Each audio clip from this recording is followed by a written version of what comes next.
நாம் தமிழர் கட்சியினுடைய தலைமை ஒருங்கிணைப்பாளர் சகோதரர் திரு சீமான் அவர்களும் ஒரு தீவிரமான பிரச்சாரத்தை மேற்கொண்டு வருவதை நாம் எல்லோரும் அறிவோம். எனவே இன்றைக்கு தமிழ்நாட்டில் தமிழ் தேசிய கருத்தியல் தவிர்க்க முடியாத ஒரு கனமான இனமான கருத்தியலாக அது எழுந்து நிற்கிறதை நம்மால் புரிந்து கொள்ள முடிகிறது. எனவே அவருடைய பிரச்சாரத்தில் இன்றைக்கு அவர் வேடசந்தூரில் கூட பேசுகின்ற பொழுது லஞ்சத்தை ஒழித்து நான் ஒரு மிகச்சிறந்த எதிர்காலத்தை தமிழ்நாட்டிற்கு கொடுப்பேன் என்கின்ற அளவிற்கு அவர் பேசியிருக்கிறார். மிகுந்த மகிழ்ச்சி. லஞ்சம் ஒழிக்கப்பட வேண்டிய ஒன்று, ஊழல் அது வேறறுக்கப்பட வேண்டிய ஒன்று. காரணம், எந்த வளர்ந்த நாடும் எந்த முன்னேறிய நாடும் லஞ்சத்தையும் ஊழலையும் அது தன்னுடைய ஆட்சித்தளத்திலே வைத்திருந்து அது வளர்ந்ததாக இல்லை.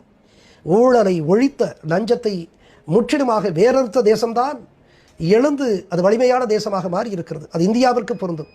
எனவே எழுதி கொள்ளுங்கள், எந்த தேசத்தில் எந்த நாட்டில் அல்லது எந்த மாநிலத்தில் தன்னுடைய ஆட்சித்தளத்தில் அந்த ஆட்சியாளர்கள் லஞ்சத்தையும் ஊழலையும் அவர்கள் வளர்த்து வைத்திருக்கிறார்களோ அந்த தேசத்தில் அந்த மாநிலத்தில் இளைஞர்களுக்கு எதிர்காலம் இல்லை, வருங்கால தலைமுறைக்கு எதிர்காலம் இல்லை என்பதுதான் உண்மை. எனவேதான் தமிழர் கட்சியினுடைய தலைமை ஒருங்கிணைப்பாளர் சகோதரர் திரு சீமான் அவர்கள் லஞ்சத்தை ஒழிப்பேன் என்று அவர் சொல்லுகிறார் என்றால் நாம் முற்றிலும்